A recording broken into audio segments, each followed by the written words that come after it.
Hi student, मैं शिशिर कुमार अपने YouTube channel 45M vinculum academy पर आप सभी प्यारे बच्चों का स्वागत करता हूं।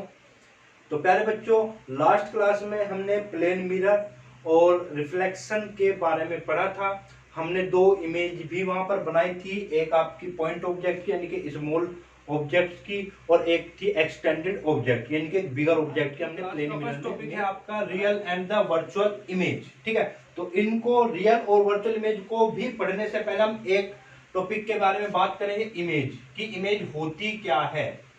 तो बेटा इमेज के बारे में हम लिखेंगे। सबसे पहले फर्स्ट पॉइंट लिखेगा, आप लिखे image is an optical appearance. Image is an optical appearance, APPEARANC, appearance, produced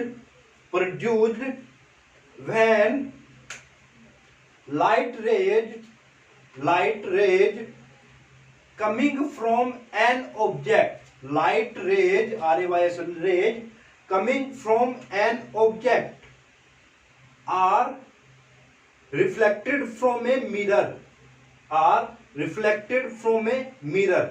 bracket में लिखना, और रिफ्रैक्टेड REFRACTED, रिफ्रैक्टेड। देखो बेटा इन वर्ड में ध्यान रखना, एक होता है रिफ्लेक्शन या रिफ्लेक्टेड, एक होता है रिफ्रैक्टेड। ठीक है, refracted through a lens, bracket बंद। नेक्स्ट पॉइंट आपके इसमें करके लिखेगा, an image is formed, second point करके लिखेगा इसमें, an image is formed when the light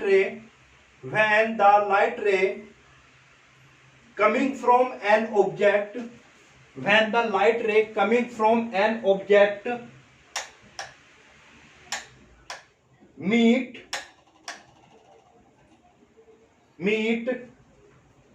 MWT, meet bracket में लिखना, और appear to meet APPEAR, appear to meet, या तो महसूस हो मिलती हुई या एक्चुअल में मिले।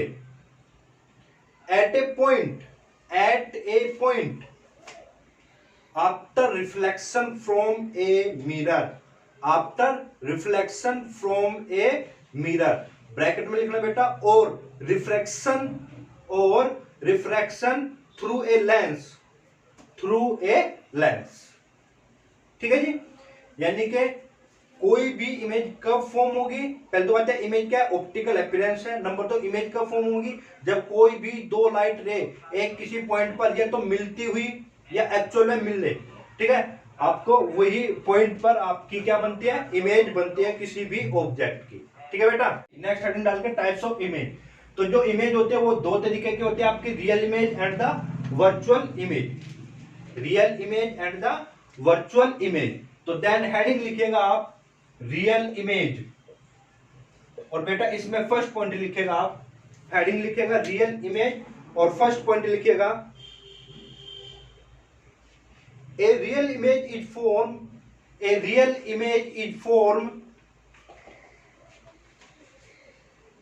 when light ray coming from an object actually ACTUALLY, actually यानी कि वास्तव में, actually meet at a point after reflection from a mirror, bracket में लिखना बेटा, और refraction through a lens, refraction through a lens. Clear बेटा? तो यानी कि कोई भी रियल इमेज तभी बनेगी जब एक्चुअल में ही दो लाइट रे या लाइट रेज, ठीक है, एक पर्टिकुलर पॉइंट पे मिलती है या एक दूसरे को कट करते हैं एक्चुअल में। ठीक है, और एक्चुअल में जब हम डायग्राम बनाते हैं तो एक्चुअली जो इमेज होती है वो डार्क लाइन से शो होती है आपकी, यानी कि जब भी डार्क लाइन यानी कि रियल लाइट रे होगी आपकी वो एक्चुअल में मीट होगी तो हमेशा डार्क लाइन से शो करेंगे, और जो आपकी इल्यूजन होगा यानी कि सिर्फ हमें आभास होगा कि हाँ पे मिल रही होगी वो डॉट लाइन से। सेकंड पॉइंट में लिखेगा बेटा आप ऐसे भी लिख सकते हैं उसको, the image which can be obtained, the image which can be obtained on A screen, on A screen is known as real image. The image which can be obtained on a screen known as real image. फिर next point, third point आप इसमें लिखेगा, real image is formed in front of a mirror, in front of a mirror, हमेशा mirror के सामने ही बनेगी। But जैसे हमने देखा था प्लेन मिरर में इमेज इधर बननी थी ना, तो वो आपकी वर्चुअल इमेज होगी। तो जो रियल इमेज होगी वो हमेशा मिरर के सामने बनेगी, ठीक है ना। नेक्स्ट पॉइंट लिखेंगे, real image is always inverted, real image is always inverted यानी कि उल्टा, ठीक है। तो real image is always inverted, ठीक है बेटा। तो ये पॉइंट थे आपके 4 पॉइंट आपकी रियल इमेज के, कि यानी कि जब एक्चुअल में ही कोई दो लाइट रे आपस में मीट करेगी किसी एक पर्टिकुलर पॉइंट पर, तो आपकी वहां पे रियल इमेज बनेगी। तो सेकंड पॉइंट हमने पढ़ा है कि a real image can be obtain on A screen पर आपकी ऑब्टेन कर सकते हैं जैसे सिनेमा हॉल्स में, ठीक है। थर्ड पॉइंट आपने पढ़ा है कि जो रियल इमेज है वो हमेशा और हमेशा मिरर के फ्रंट में बनेगी, वो हम पढ़ेंगे अभी उस चीज के बारे में भी, ठीक है। और नंबर 4 बात हमने पढ़ी कि जो रियल इमेज होगी वो ऑलवेज इन्वर्टेड होगी, ठीक है बेटा। एग्जाम्पल लिखिएगा आप, example, image form on A cinema screen, image form on A cinema screen, cinema screen आपकी कैसे होती है, रियल इमेज होती है बेटा। अब आप लिखेंगे वर्चुअल इमेज के बारे में, वर्चुअल इमेज के बारे में पहला पॉइंट लिखे बेटा इसके बारे में।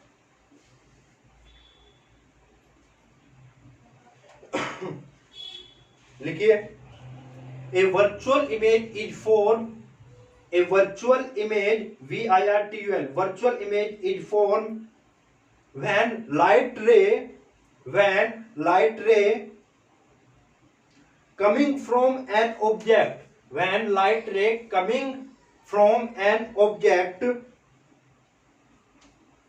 only appears to meet, underline कर लेना बेटा इसको, only appears to meet at a point, underline कर लेना इसको, appears to meet at a point when produce, PRODUCE, produce backward, when produce backward, bracket में लिख लेना, but do not actually meet, but do not actually meet, bracket बंद, after reflection, after reflection from a mirror, from a mirror, और bracket में लिखना, और refraction through a lens, through a lens, ठीक है बेटा। तो यानी कि यहां पर जो है लाइट रे एक्चुअल में एक पर्टिकुलर पॉइंट पे मीट नहीं होगी, सिर्फ और सिर्फ एपियर यानी कि महसूस होगी। जैसे हमने प्लेन मिरर की इमेज में बनाया था, वो आपका मिरर था ना, जैसे ये आपने ऑब्जेक्ट था तो आपने ये किया था तो रिफ्लेक्ट होके ये वापस आ जाता था। तो इसको हमने जब ये रिफ्लेक्ट होके ऐसे वापस आए, जब आप देखोगे तो आपको ऐसा लगेगा कि ये लाइट रे इधर से आ रही होगी कहीं से, ठीक है ना। तो ये हमें महसूस हो रहा है, तो इसलिए हम इसको डॉट डॉट लाइन से, और इमेज भी कहां पे बनी थी, पीछे की ओर बनी थी, यहां पे बनी थी ना मिरर के बैक साइड। तो ये आपकी किस तरीके की इमेज है, वर्चुअल इमेज है बेटा, ठीक है ना। चलिए सेकंड पॉइंट लिखेगा, the image which cannot be obtained, the image which cannot be obtained on a screen, on a screen is known as virtual image, is known as virtual image. Third point लिखेगा बेटा, virtual image is form behind the mirror, यानी कि जो virtual image होगी हमेशा mirror के back side बनेगी, ठीक है, और रियल फ्रंट में बनेगी, behind the mirror. Next point, virtual image is always erect. Virtual image is always erect का मतलब सीधी, ठीक है बेटा। तो ये 4 पॉइंट थे आपके इसमें, और एग्जाम्पल आप लिख लीजिएगा। Example, image of our face in a plane mirror, image of our face in a plane mirror. तो ये बेटा ये था आपका इमेज क्या होती है, कितने तरीके की होती है, 2 तरीके की होती है, रियल और वर्चुअल में। रियल में क्या क्या होता है, वर्चुअल में क्या क्या होता है। तो 2 पॉइंट हमेशा आपको ध्यान रखने हैं कि आपकी जो रियल इमेज होती है वो इन्वर्टेड होते हैं और मिरर के सामने बनेगी, फ्रंट पर बनेगी, और वर्चुअल जो इमेज होती है वो इरेक्ट होती है, यानी कि सीधी होती है और मिरर के पीछे बनेगी। तो अभी हम इमेज फॉर्मेशन की शुरुआत करेंगे, तो वहां पे आपको ये चीजें ध्यान रखनी है, ठीक है बेटा। चलिए नेक्स्ट हेडिंग डालिएगा, लैटरल इन्वर्जन। नेक्स्ट हेडिंग है आपकी लैटरल, LATERL, लैटरल इन्वर्जन। देखो इन्वर्जन का मतलब होता है बेटा उल्टा।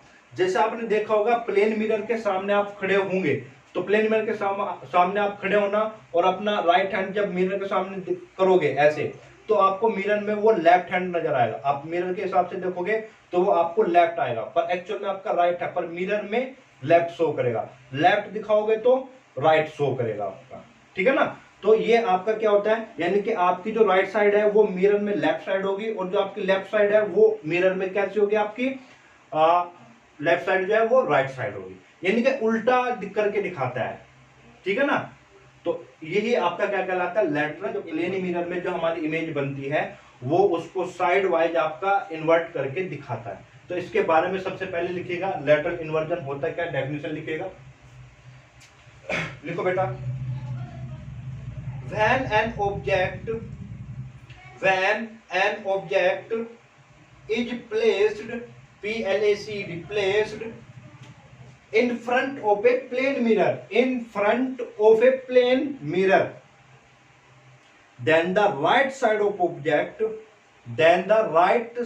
of the object appears to become the left side of image, appears to become left side of image, comma, and the left side of object, and the left side of the object appears to become right side of image, appears to become right side of image. This change of sides of an object and its mirror image is known as lateral inversion। जैसे mirror के सामने आप अपनी book को लेके जाना और उसमें सारे के सारे जो वर्ड है वो आपको रिवर्स, साइड वाइज रिवर्स नजर आएंगे, उल्टे नजर आएंगे, ठीक है ना। जैसे एग्जाम्पल आप लिख सकते हो, एग्जाम्पल फर्स्ट लिखिएगा रेड। जैसे मान लो ये आपने रेड लिखा और मिरर के सामने लेके आते हो, ये आपका प्लेन मिरर हुआ, ये आपका क्या हुआ, प्लेन मिरर। तो मिरर में उसकी इमेज कैसे बनेगी, ऐसे बनेगी। चाहे आप घर पे प्रैक्टिकली करके देख लेना, ठीक है। RED आपने लिखा तो D इस तरीके से, देखो ये राइट हो गई, ये लेफ्ट हो गई। अगर मैं ऐसे खड़ा होता हूं तो ये राइट और ये लेफ्ट हो गई। बट अगर मैं यहाँ पे मिरर इमेज में देखना तो D पहले राइट में था, पहले कहां पे था बेटा, राइट में, अब कहां पे आ गया, लेफ्ट में। राइट आर कहां पे था, लेफ्ट में, अब कहां पे आ गया बेटा, राइट में। तो देखो साइड इन्वर्ट हो गई ना। आप चाहो तो प्रैक्टिकली मिरर पे आप खड़े होकर आज देखना, तो आपको और अच्छे से समझ में आ जाएगा चीजें, ठीक है ना। तो रेड को आपका ऐसा नजर आएगा, ठीक है।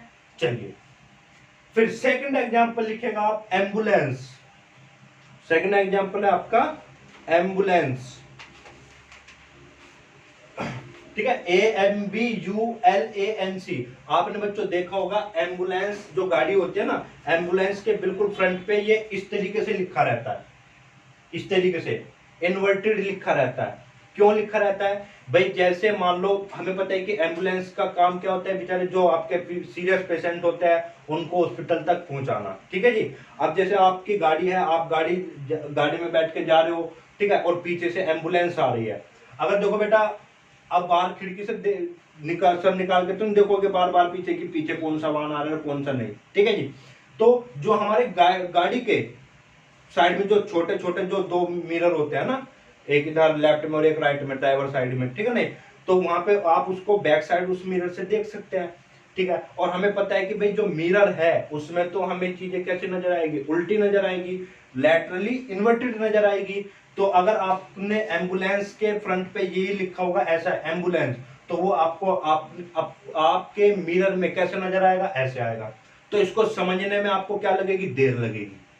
क्या लगेगी बेटा, देर लगेगी। बट वो क्या करते हैं, वो इस तरीके से लिखते हैं, इस तरीके से लिखेंगे एम्बुलेंस पे, और जब आपके मिरर में वो इमेज बनेगी वो आपको ऐसी नजर आएगी, ताकि आप आसानी से उसको समझ सको कि हाँ भाई पीछे एम्बुलेंस आ रही है। तो आप गाड़ी को थोड़ा साइड में करेंगे ताकि उस एम्बुलेंस को जल्दी से जल्दी जाने के लिए जगह मिल जाए, ठीक है ना। तो ये इसीलिए क्वेश्चन बहुत बार आता है कि जो एम्बुलेंस होता है, एम्बुलेंस के जो फ्रंट पे हम एम्बुलेंस लिखते हैं वो लैटरली इन्वर्टेड क्यों लिखा जाता है, क्योंकि इस तरीके से जब हम लिखेंगे तो हमें मिरर में, अपने गाड़ी के जो साइड मिरर है उसमें हमें बिल्कुल सीधा नजर आएगा, और हम आसानी से उसको पढ़ सकते हैं, समझ सकते हैं, और हम उस गाड़ी को जगह साइड दे सकते हैं ताकि वो जल्दी से जल्दी अपने पाथ को कवर कर सके, ठीक है बेटा। तो सेकंड एग्जांपल आप इसको लिखना है, ये एम्बुलेंस है और इसकी मिरर इमेज ऐसे होगी, ठीक है। तो ये लैटरली इन्वर्टेड होता है। तो इसके बारे में आप लिखिएगा बेटा, लिखिए the word ambulance, the word ambulance, AMBULANC, ambulance on the hospital vans on the hospital van is written in the form of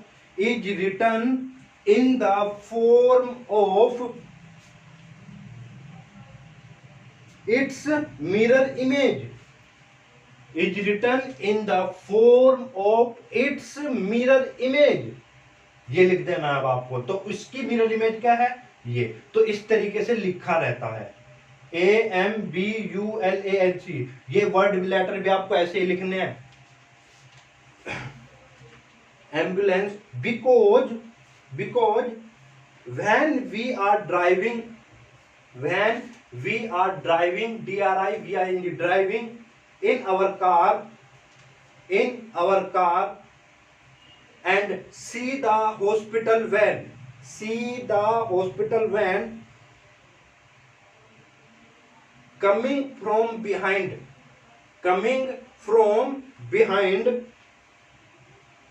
in our our rear view, rear view, जो साइड में जो छोटे छोटे जो मिरर लगे रहते हैं गाड़ी में, ठीक है ना, वो उन्हीं को हम बोलते हैं रियर व्यू, जो पीछे की वस्तुओं को देखने के लिए यूज होता है आपका rear view mirror. then we will get the laterally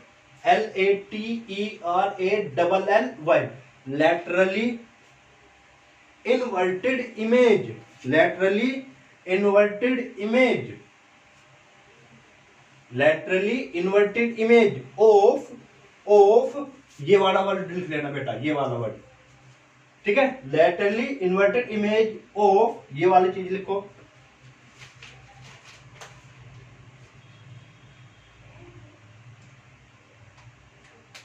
लिखा बेटा, चलो, and read it as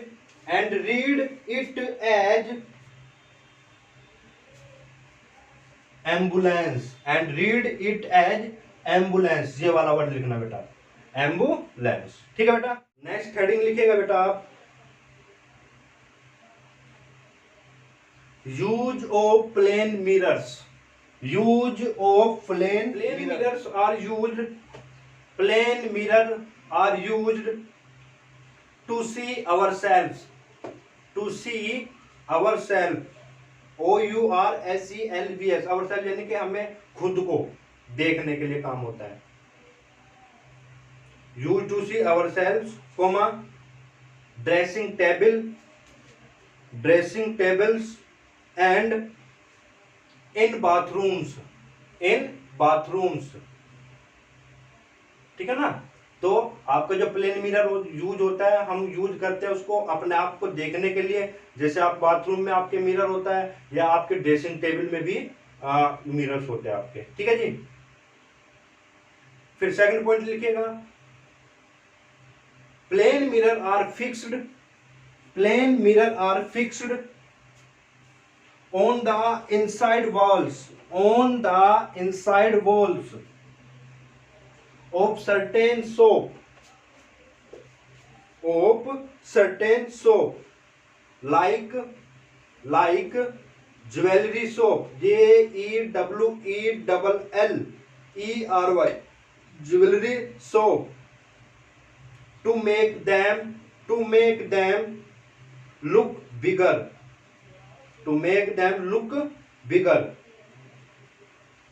third point लिखना बेटा, और इंपोर्टेंट है आपका लिखना, use in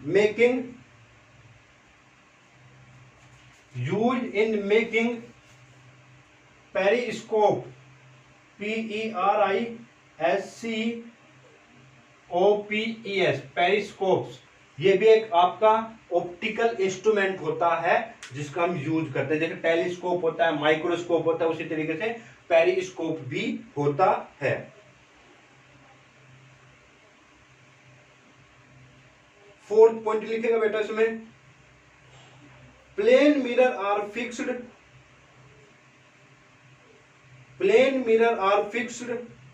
eight blind turns, BLIND, blind turns का मतलब बेटा ये होता है, जैसे मान लो कोई भी आपका चौराहा होता है, जैसे यहाँ पे भी मकान है, यहाँ पे भी मकान है, तो एक चौराहे पे कभी कभी क्या होता है, इधर से गाड़ी आ रही है, आगे हो तो मान लो इधर से कोई गाड़ी आ रही है, इधर से और इधर से भी आ रही है कोई, तो उसको ये गाड़ी नजर नहीं आती जब तक ये यहीं पे नहीं आ जाती चौराहे पे। ठीक है ना बेटा, तो ऐसी जगह है, ब्लाइंड स्पॉट बोलते हैं इसको, ब्लाइंड टर्न, यानी कि इस वाले को यहाँ पे नहीं दिखाई देगा और इस वाले को इधर के वहां नहीं दिखाई देगा कि इधर से भी कोई आ रहा है या इधर से कोई आ रहा है, तो यहाँ पे एक्सीडेंट होने के चांसेस बढ़ जाएंगे। उन्हीं को बोलते हैं blind turns of some busy roads,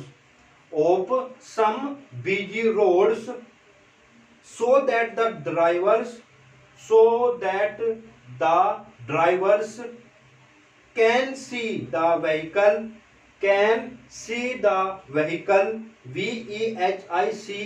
vehicles coming from the other side, and prevent accident, तो वहां पे हम क्या करते हैं, प्लेन मिरर को फिट कर देते हैं ताकि इधर से आने वाले को उस शीशे में नजर आ जाता है कि भाई इधर से कोई वाहन आ रहा है, उधर से आने वाले को शीशे में नजर आता है कि भाई वो वहां से वाहन आ रहा है, तो एक्सीडेंट होने के चांसेस आपके बहुत ही कम हो जाते हैं। तो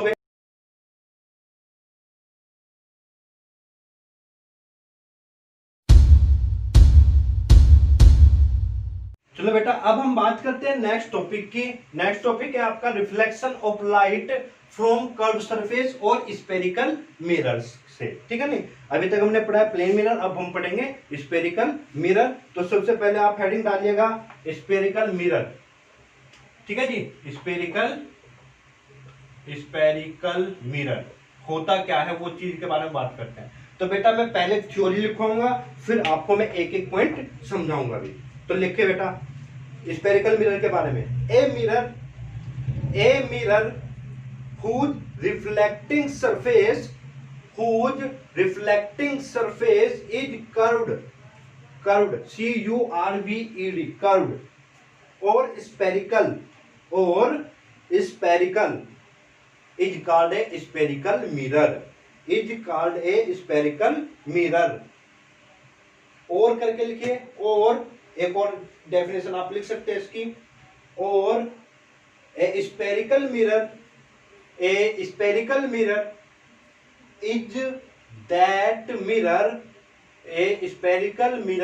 is that mirror whose reflecting surface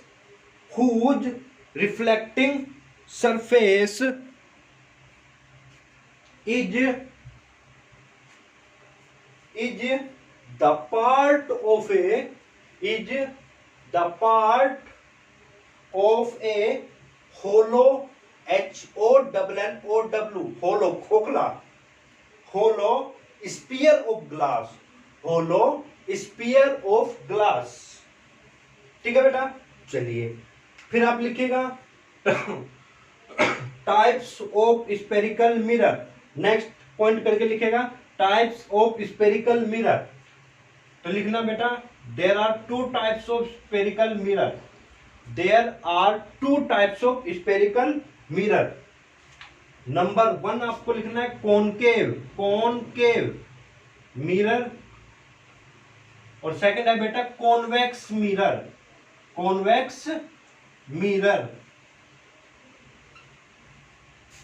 ठीक है, concave mirror and the convex mirror.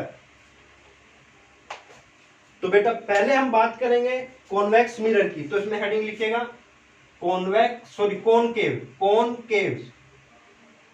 Concave mirror के बारे में। देखिए बेटा इसके बारे में पहला point, concave mirror is the part of A hollow sphere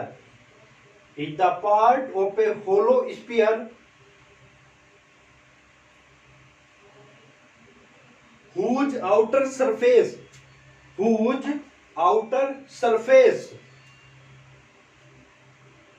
bracket में लिखना बल्गिंग सरफेस, BULGING, बल्गिंग बाहर की ओर निकली हुई, बल्गिंग सरफेस ब्रैकेट बंद। इसका मतलब भी लिख सकते हो आप, बल्गिंग का मतलब बाहर की ओर निकली हुई, bulging surface is silvered, SILVERED। Silvered का मतलब होता है पॉलिश हुई, यानी कि बाहर की तरफ को निकला हुआ है वो सिल्वर्ड का मतलब यानी कि पेंट होता है। ठीक है, पॉलिश होती है उस पे, silvered. And the inner surface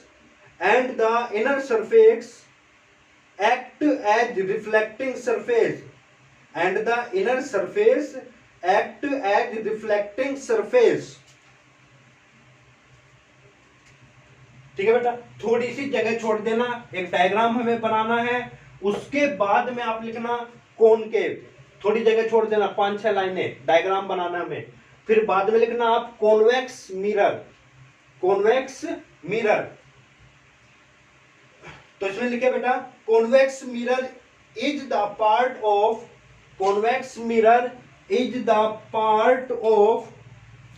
A hollow sphere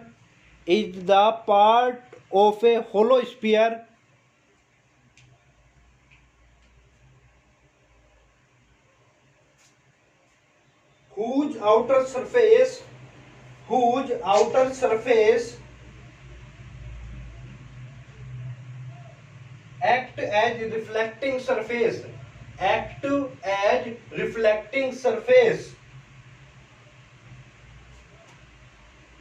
and the inner surface is silvered यानी कि पॉलिश होती है। तो देखो बेटा पहला पॉइंट उसने क्या कहा था कि जो स्फेरिकल मिरर है is a part of the hollow sphere. देखो स्फीयर का मतलब आपको पता है, ये मान लो ये कोई गोला है आपके पास में, खोखला होलो स्फीयर है, ठीक है बेटा। इसी का एक पार्ट देखो, अगर ये दो इसमें बहुत छोटी छोटी चीजें आएगी और वहीं से आपको डेरिवेशन भी बनेगा, तो ये चीजें बिल्कुल क्लियर होनी चाहिए जो मैं यहाँ पे बता रहा हूं। तो ये आपका एक स्फीयर है, तो इसका कोई ना कोई सेंटर भी होगा, पक्का होगा, क्योंकि स्फीयर हो या सर्कल हो तो उसका सेंटर होता ही होता है, ठीक है। तो इसको हम दर्शाएंगे सी से, और यहीं से वर्ड आएगा आप जो हम अभी पढ़ने वाले हैं, सेंटर ऑफ कर्वेचर, ठीक है बेटा। तो क्या कह रहा है कि जो स्फेरिकल मिरर है वो एक पार्ट है होलो स्फीयर का, यानी कि अगर मैं क्या काम करता हूं, इस स्फीयर को यहां से हटा दूं, ये सिर्फ इतना पार्ट रखता हूं, तो ये क्या हो गया, एक आपका मिरर की तरह काम करेगा। पर मिरर की तरह कब काम करेगा जी, हमें पता है मिरर के एक तरफ आपकी पॉलिश सरफेस होती है और एक तरफ होते हैं रिफ्लेक्टिंग सरफेस, ठीक है बेटा। तो यानी कि अगर कोई भी स्फेरिकल मिरर है तो उसका कहीं ना कहीं पर सेंटर रहा होगा, ये तो दिमाग में इस बात को बिल्कुल बैठा लेना, ठीक है बेटा। चलिए, तो ये हुई आपकी पहली बात। तो एक पार्ट हो सकता है, ठीक है, स्फीयर होलो स्फीयर का। तो अगर इसकी बाहर वाली बल्गिंग सरफेस या आउटर सरफेस पॉलिश है, आउटर सरफेस क्या है, पॉलिश्ड है या सिल्वर्ड है, और इनर सरफेस जो ये इनर सरफेस है ये आपकी क्या करती है, रिफ्लेक्टिंग सरफेस, REFLECTING, ये क्या आपकी रिफ्लेक्टिंग सरफेस का काम करे। तो ये जो आपका मिरर होगा वो आपका कहलाएगा क्या, कॉनकेव मिरर। कौन सा मिरर है जी, ये कॉनकेव मिरर, ठीक है बेटा। फिर सेकंड बात हम बात करेंगे, अगर ये कोई आपके पास स्फीयर है तो कॉनकेव मिरर में बेटा ये फिगर बना लेनी है आपको, ठीक है। अगर आपके पास ये कोई स्फीयर है, होलो स्फीयर है, और इसको मैं मान लेता हूं थोड़ा सा, और इसका सेंटर रहा होगा कुछ ये सी, तो यहां से मैं मान लेता हूं इसका ये वाला पोर्शन ले लेता हूं, ये वाला, ठीक है। तो ये वाला पोर्शन ले लेता हूं, ये मेरे से फिगर सही नहीं बनी है बेटा, तो ध्यान रखना कभी आप इस तरीके में तो गोल बनानी है। तो ये जो डार्क वाला पोर्शन है, अगर अब की बार इन अंदर वाली सरफेस पे आप पॉलिश कर दो, अंदर वाले सरफेस पे क्या करते, पॉलिश करते, और आउटर सरफेस रिफ्लेक्टिंग सरफेस का काम करती है, और इनर सरफेस जो आपकी इनर सरफेस है वो आपकी पॉलिश्ड है, तो ये आपका कॉन्वेक्स मिरर होता है। कौन सा होता है, कॉन्वेक्स मिरर। अब बेटा एक चीज देखना, जो इसका सेंटर है, तो यानी कि ये फ्रंट हुआ और ये बैक हुआ, ये कॉनकेव मिरर का ये वाला फ्रंट हुआ और ये बैक, ये ध्यान रखना। तो देखना कॉनकेव मिरर का सेंटर, कॉनकेव मिरर का जो सेंटर है वो फ्रंट पर है। कहां पर है, फ्रंट ऑफ द मिरर। जो ये सेंटर है आपका ये कहां पे है, फ्रंट ऑफ द मिरर पे है।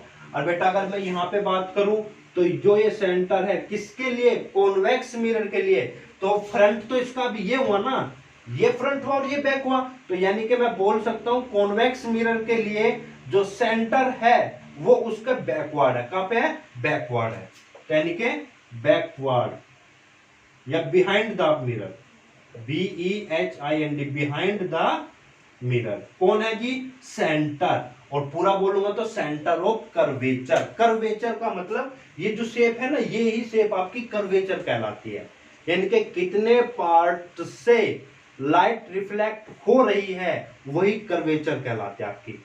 यानी कि इस कर्वेचर का सेंटर फ्रंट पर है, इस कर्वेचर का सेंटर बैक पर है।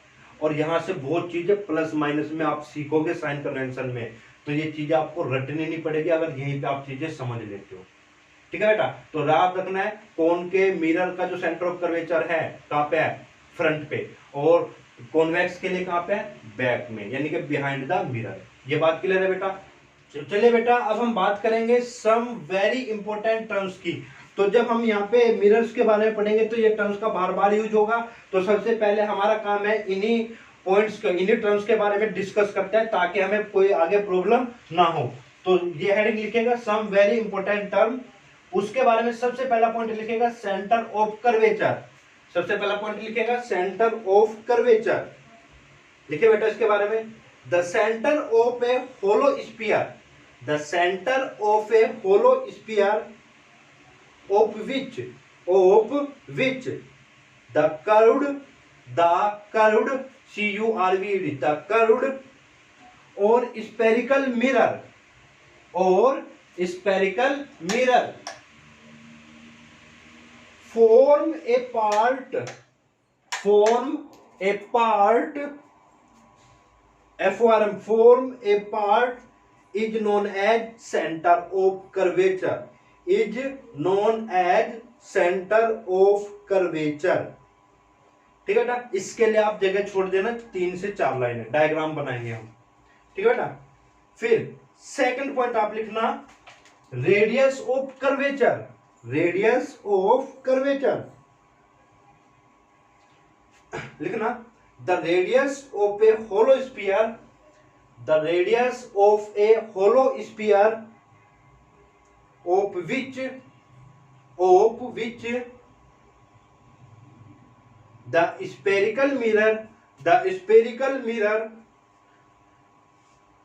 form a part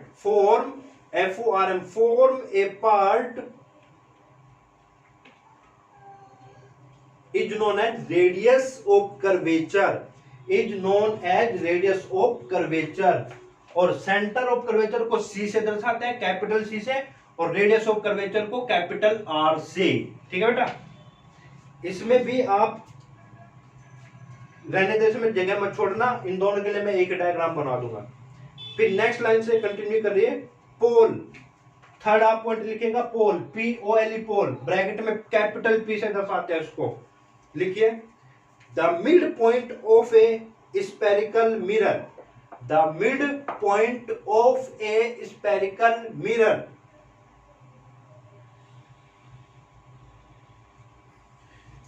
next point लिखेगा बेटा, डायग्राम के लिए जगह मत छोड़ना। फिर लिखना नेक्स्ट उससे प्रिंसिपल एक्सिस, प्रिंसिपल एक्सिस, तो लिखे बेटा ए line joining the center of curvature, a line joining the center of curvature, bracket में लिख लेना C, capital C, and pole, POLE pole, bracket में लिखना capital P, of a spherical mirror, of a spherical mirror,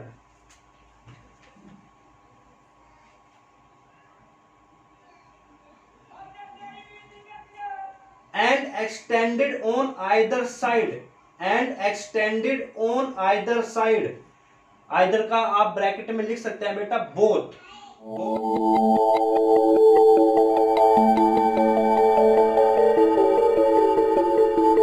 next point लिखेगा बेटा principal focus, principal focus लिखना इसके बारे में, a point on the principal axis, a point on the principal axis where the ray of light parallel to principal axis, where the ray of light parallel to principal axis meet, MWT meet, or appears to meet, APPEARS,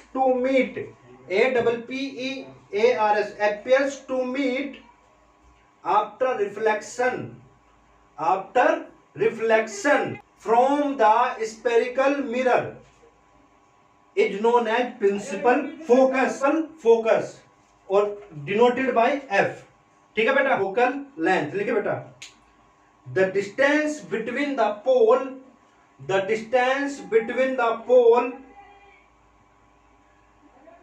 and principal focus, the distance between the pole, bracket में लिख लेना बेटा P, and principal focus, और principal focus को हम दर्शाते हैं F से, कैपिटल F से, तो ब्रैकेट में F लिख लेना, of a spherical mirror, of a spherical mirror. ठीक है बेटा, चलिए देखो अब हम बात करेंगे इनके बारे में, जो जो भी हमने पढ़ा है बिल्कुल क्लियर होना चाहिए, बिल्कुल ठीक है ना। चलिए तो पहले हम बात करेंगे सेंटर ऑफ कर्वेचर। उसने डेफिनेशन में लिखा है centre of the sphere which form the part of the spherical mirror. यानी कि मैंने पहले भी बात की थी कि मान लो ये कोई स्फीयर है, आपका होलो स्फीयर है, जो इसका सेंटर है वही सेंटर आपके मिरर का भी कहलाता है। जो आपका इस स्फीयर का सेंटर है वही सेंटर आपका मिरर का भी कहलाता है। तो इसी को मैं बोलता हूं centre of curvature, centre of curvature, ठीक है बेटा। और फिर हमने वही बात की थी कि भाई पहले हम बात करेंगे सेंटर ऑफ कर्वेचर की, कर्वेचर। तो थोड़ा सा ऐसे करते हैं, तो ये हो गई आपके कॉनकेव के लिए, ठीक है बेटा। और ये क्या हो गया आपका कॉन्वेक्स के लिए,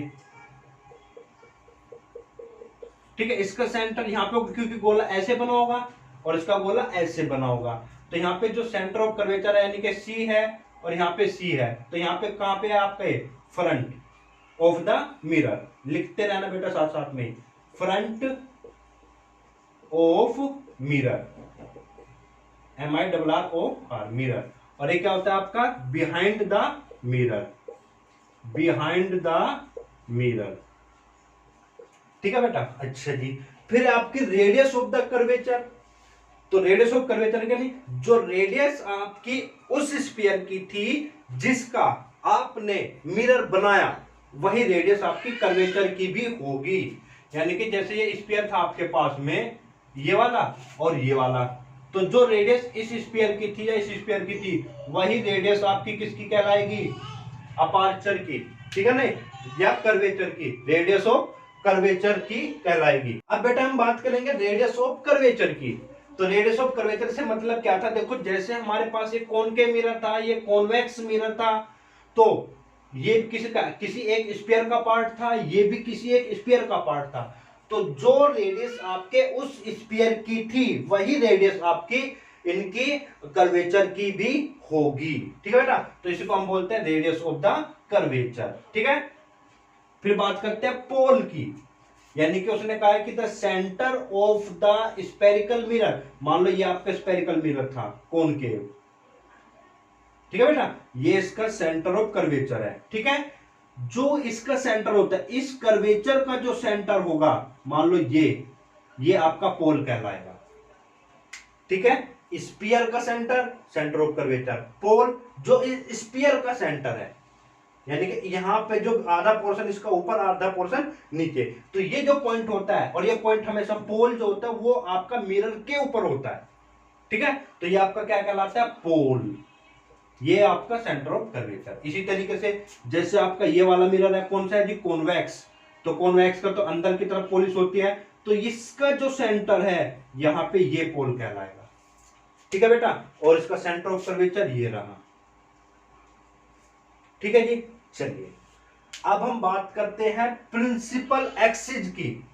प्रिंसिपल एक्सिस में उसने कहा है कि the line joining the centre of curvature and the pole of the mirror is known as the principal axis. यानी कि कोई भी लाइन जो सेंटर ऑफ कर्वेचर और पोल को मिलाती है, यानी कि सेंटर ऑफ कर्वेचर और पोल को मिलाने वाली लाइन, ये जो लाइन होती है यही आपकी कहलाती है प्रिंसिपल एक्सिस, प्रिंसिपल एक्सिस। बेटा कंफ्यूज मत होना बस इन चीजों में, ठीक है। और इसको मैं आगे भी बढ़ा सकता हूं, इसके बोथ साइड, मिरर के बोथ साइड, इधर भी, जैसे मैंने ये कॉनकेव मिरर है मेरा ये, तो ये पोल हुआ और ये सी हुआ, तो कोई भी लाइन ऐसे ये इधर भी मैं बढ़ा सकता हूं, ठीक है। तो ये आपकी extended both side of the mirror, यही आपकी कहलाते हैं प्रिंसिपल एक्सिस। कोई लाइन अगर आप ऐसे ड्रॉ कर देते हो ना, ये कि भाई कोई लाइन मैं तो ऐसे ड्रॉ करता हूं बेटा, पर ये आपकी लाइन ये प्रिंसिपल एक्सिस नहीं होगी। क्यों? क्योंकि ये लाइन सिर्फ पोल से पास हो रही है, सेंटर ऑफ कर्वेचर से पास नहीं हो रही है। तो कोई भी लाइन जो इन दोनों पॉइंट से पास होगी वही आपकी प्रिंसिपल एक्सिस कहलाएगी, चाहे ये वाला केस हो चाहे कॉन्वेक्स मिरर का केस हो। तो जैसे ये है, ये रहा इसका पोल, ये रहा इसका सेंटर ऑफ कर्वेचर, कोई भी लाइन दो पॉइंट को मिलाएगी वो आप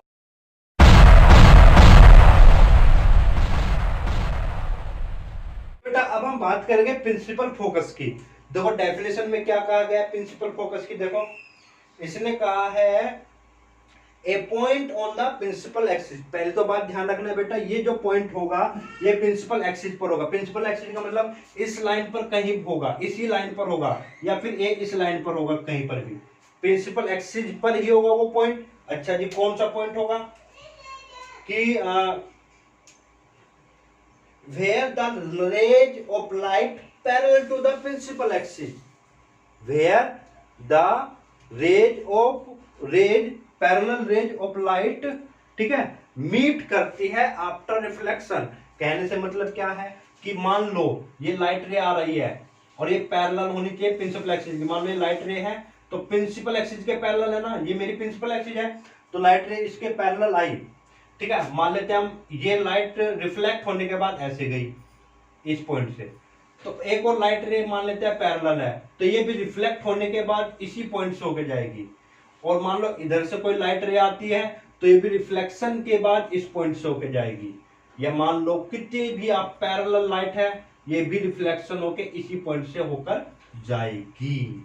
तो जितनी भी लाइट रे पैरेलल होती है प्रिंसिपल एक्सिस के, वो रिफ्लेक्शन के बाद हमेशा एक ही पॉइंट से पास होगी, इस पॉइंट से पास होगी, और यही पॉइंट आपका कहलाता है प्रिंसिपल फोकस। प्रिंसिपल फोकस यानी कि the light ray coming parallel to the parallel axis and meet at a point after reflection.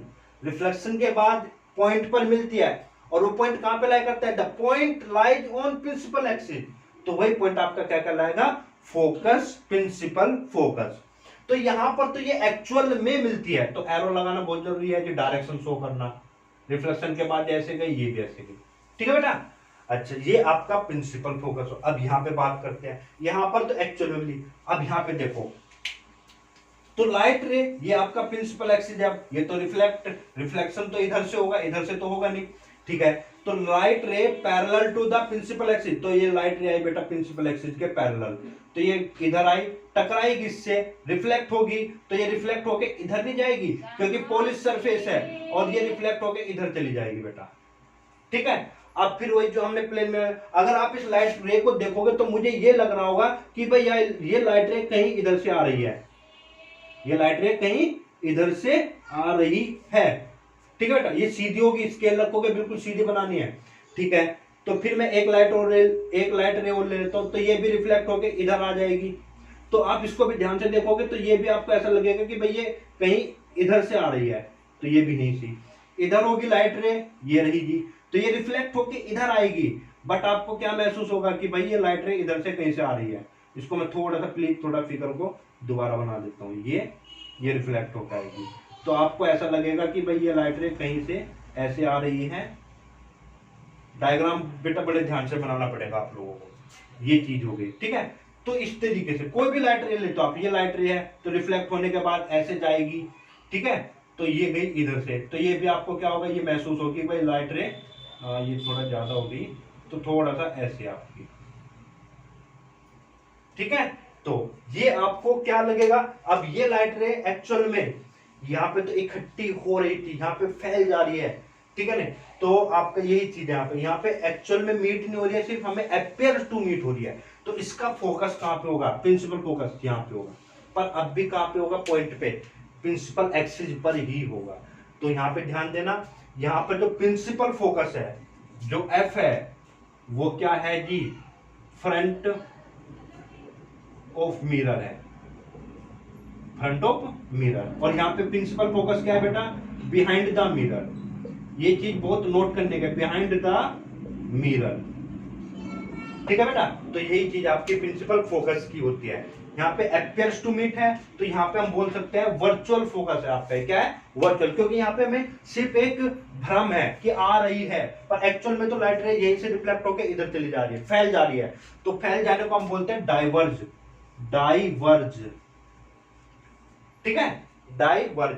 इसलिए इस मिरर को हम बोलते हैं डाइवर्जिंग मिरर, क्योंकि लाइट को, किरणों को फैला देता है।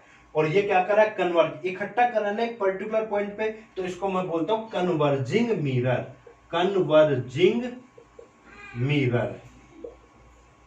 ठीक है बेटा, तो ये चीज है, इसके बारे में भी हम और बात करेंगे। तो ये लाइट रे पैरेलल आएगी तभी, जिस पॉइंट से पास होकर जाते हैं वही प्रिंसिपल फोकस होगा, पैरेलल आएगी तो।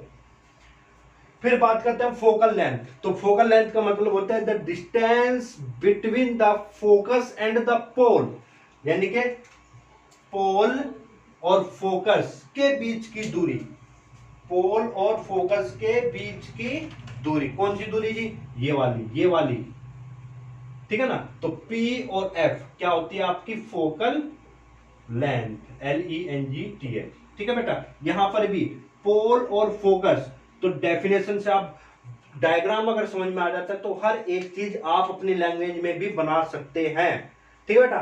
तो the distance between the pole and the principal focus of a mirror is known as the focal length of the mirror, ठीक है बेटा। तो यही चीज थी आपकी। तो अब हम नेक्स्ट क्लास में हम इमेज फॉर्मेशन की बात करेंगे, image formation from the concave and the convex mirror.